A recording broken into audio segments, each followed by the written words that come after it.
Well, it's a consolidated a bunch of facts, evidence, and historical events. So it's been an 8-year writing process with a lot of different scientists and editors to try and figure out if this concept is real or not, only through evidence and facts and historical events. So it's kind of not a theory. If that's what we try to make it, something that's just based on real things. But what it's starting to show is that humanity, because of the conditions of the future that we're headed towards, climate-wise, may end up being forced off the planet, obviously. And so that's a fact because every 60 seconds in the universe, a star explodes, and we're rotating around one. And that's the eventuality of our own solar system is our star will expand into a red giant and engulf the Earth. So this is a system. It's a complete system from beginning to end. And everything within that system systematically governed thermodynamically. So as the temperatures change, increase, or decrease, we are responding and adapting to that environment. Not to get too technical, but basically, because of that condition, we now know that humanity may end up being the spore of a large earth fungus. And the earth fungus is made up of every plant and animal, not only what's in existence today, but has always the evolution of all of those plant and animals, pushing the growth of all the plants and animals into something capable of leaving what's coming, which is the end of Earth. So as a design, you can see the design in it. You can see, well, there was nothing here when the Earth was first formed, and this bacteria turned into a fungus, and that fungus turned into plants and animals. And those plants and animals, which humans have only been around about, Homo sapiens has only been around about 200,000 years. And bipedal has only been around about 4 million. So in the very end, towards the end of this temperature, what I call a petri planet, kind of a petri dish, you can see that towards the very end of this potential of biological growth, the human arises last. And so do vegetables arrive last as food for that human. And now we're going to slowly be pushed off this planet in the next 200 million years or sooner. I mean, Literally making us the spore of the life we leave behind to burn.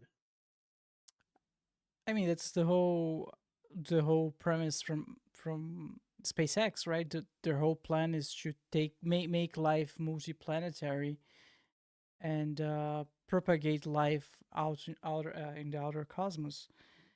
But the way you say it, if it even feels a little bit, how to say it, it's like we have no choice. It's something that needs to happen. We're like the spore of Earth. It's something natural. But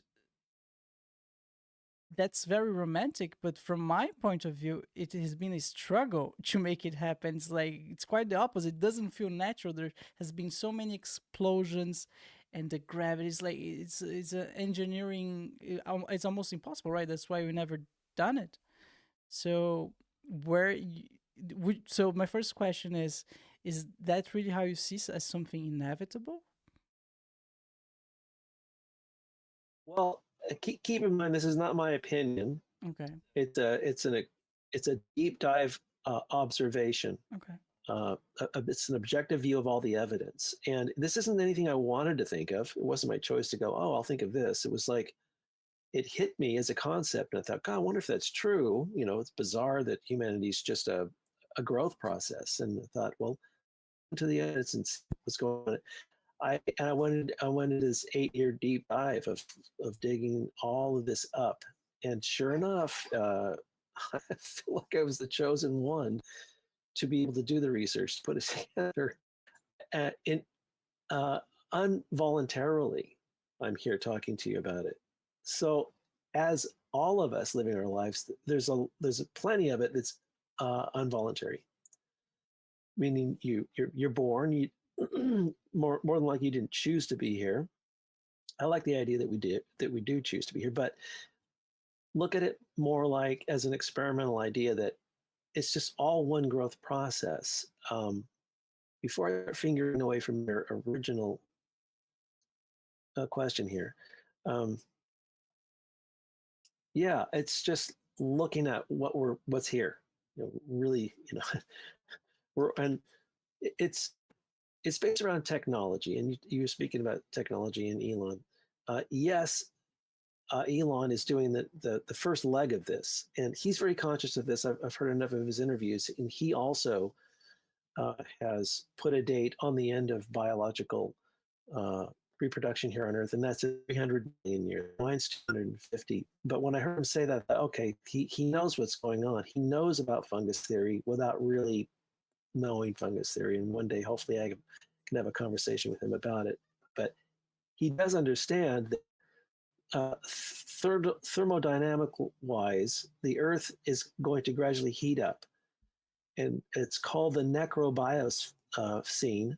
That's the period of time when slowly all cells stop dividing because the temperature range of cell division is in between 40 degrees and 101 degrees. Below that and above that, you can't divide a cell, period. So when the Earth's temperature reaches that certain temperature, there's no more cell division going on. And it's a very slow process. And I'll put it like this, so that fungus wants to grow. It doesn't want to die, and it's itself.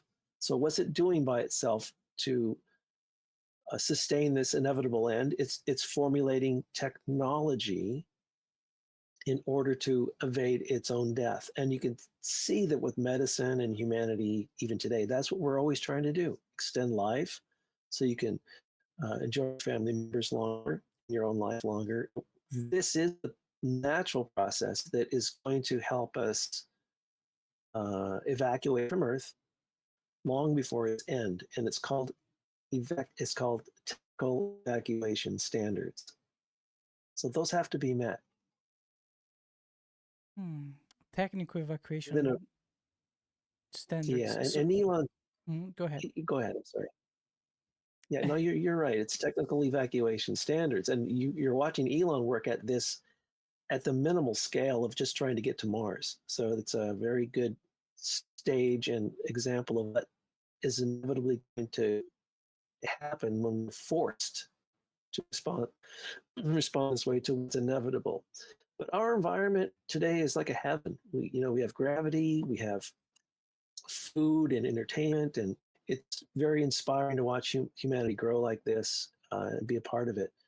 But eventually, when our environment is starting to overheat and decay, that is when everyone will get the idea. Oh, I see. This is a galactic condition that was supposed to happen, and now we're here, and now we have to deal with it.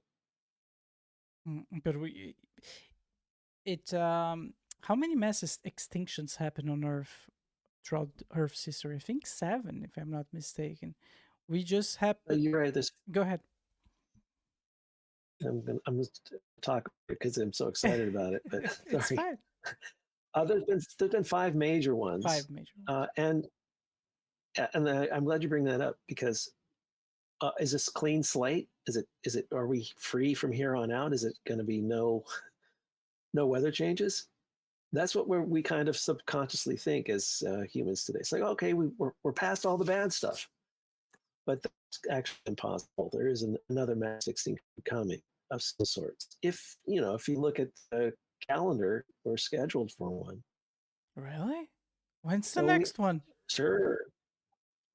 Well, we don't know, but if you look at the graph, pretty consistent. I think every 500 million years or something like that. That's just a random statistic, but you can see that if we live here long enough, another one is going to happen. And that's if we can evade a cosmic impact, which we just experienced a pretty near miss, I would call that, because it's in our solar system. Are those all done? No, there's plenty of those floating around in the next 100 million years. Will an impact happen before 100 million years? Yes, unless humanity comes up with the technology to divert or survive those. And that's possible.